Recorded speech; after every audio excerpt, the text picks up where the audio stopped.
will be analyzing what would have happened if John Wilkes Booth failed his assassination mission on Abraham Lincoln on April 15, 1865. Vice President Andrew Johnson took over as president following the assassination of Lincoln in 1865. This was directly after the conclusion of the Civil War. So what happened after Lincoln's assassination?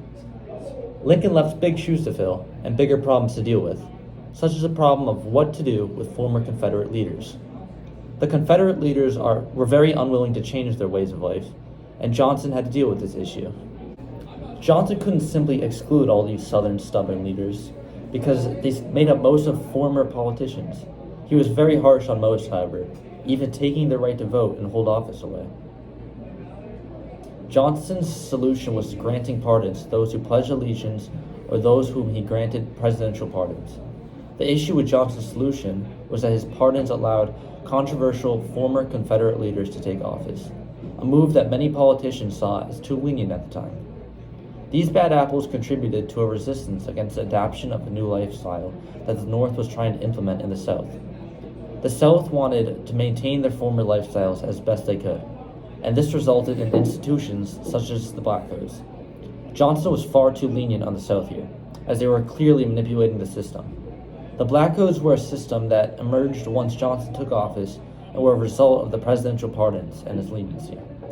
The Southern leaders that Johnson pardoned and allowed to hold office contributed to Southern civilians living as they did before the war, allowing them to bend the new system. This manipulation of the system led to the Black Codes. Lincoln would not have allowed this blatant regression in the South that he fought so hard against.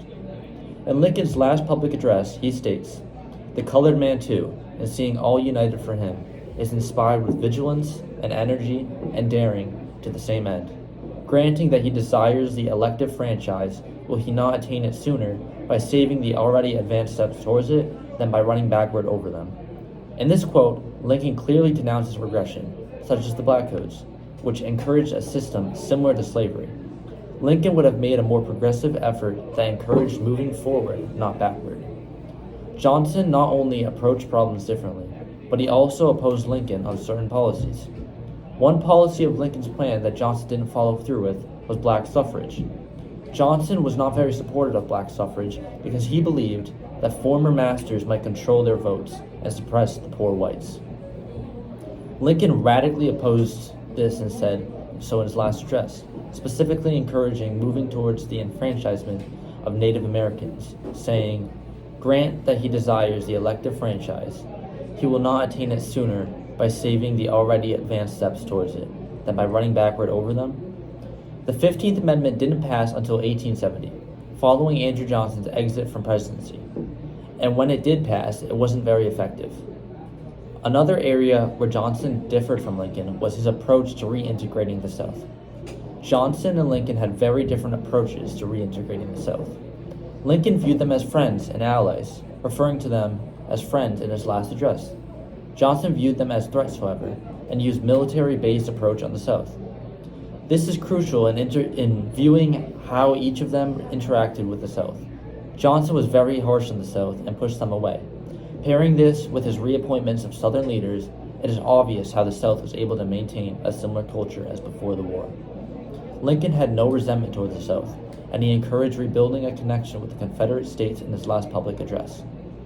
Lincoln denounced arguments and controversial conversations between the Union and Confederate States in his last public address, really stressing the importance of unity, the opposite of Johnson, who heavily relied on military, creating a boundary between the North and the South.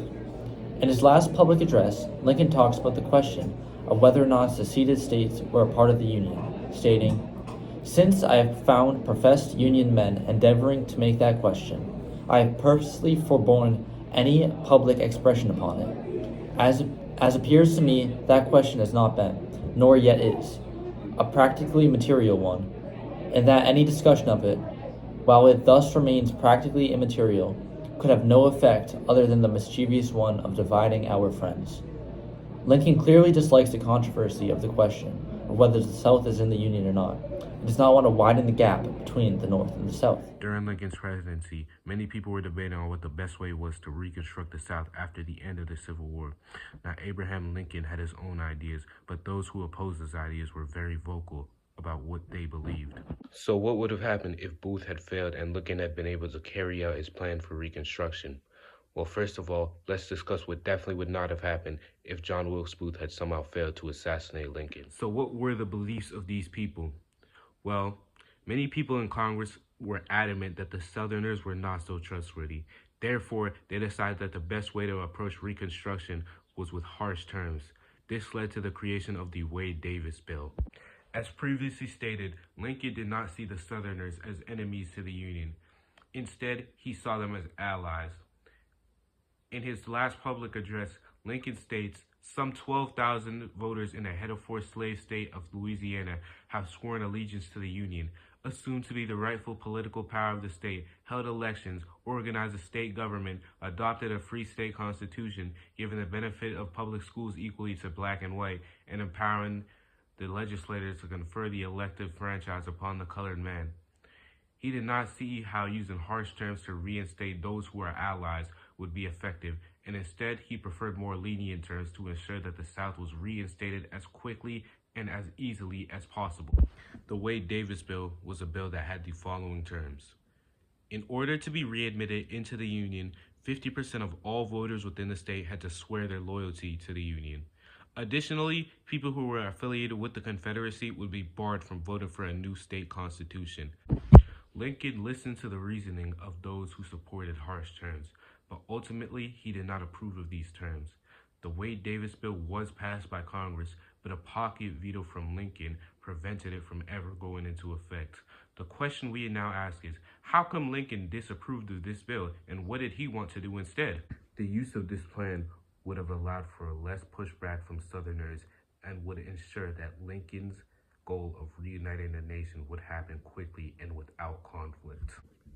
Now that we understand Lincoln's attitude towards the South, it allows us to see the reasoning behind his most important plan to reconstruct the South, namely the 10% Plan.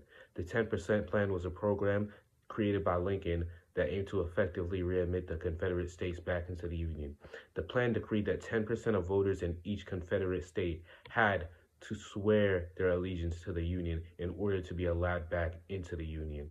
However, although Lincoln showed no signs of animosity towards commoners and low-ranking soldiers of the South, Lincoln would not be as merciful towards important members of the Confederate States. As we already know, Andrew Johnson handed out pardons to former Confederate leaders, which allowed them to take office again in their respective states. Lincoln also planned to give out pardons, but only to low-ranking members of Confederate states. In his proclamation of amnesty and Reconstruction, Lincoln states, "The persons accepted from the benefits of the foregoing provisions are all who are or shall have been civil or diplomatic members or agents of the so-called Confederate government, all who have left judicial stations under the United States to aid the rebellion, all who are or shall have been military or naval officers of said so-called Confederate government above the rank of colonel in the Army or of lieutenant in the Navy, all who left seats in the United States Congress to aid the rebellion, all who resigned commissions in the Army or Navy of the United States and afterwards aided the rebellion, and all who have engaged in any way in treating colored persons or white persons in charge of such other than lawfully as prisoners of war." So, in conclusion, if Booth hadn't killed Lincoln, the post-war Reconstruction process and the lives of African Americans and Southerners would have been wildly different. Instead of the harsh terms that the South had to agree to join the Union, Lincoln would have given them more lenient terms. However, Confederate leaders would not have been able to take office, which would have prevented them from setting up systems in the South that were detrimental to African Americans, such as black codes, and which persons may have been found in the United States service as soldiers, seamen, or in any other capacity.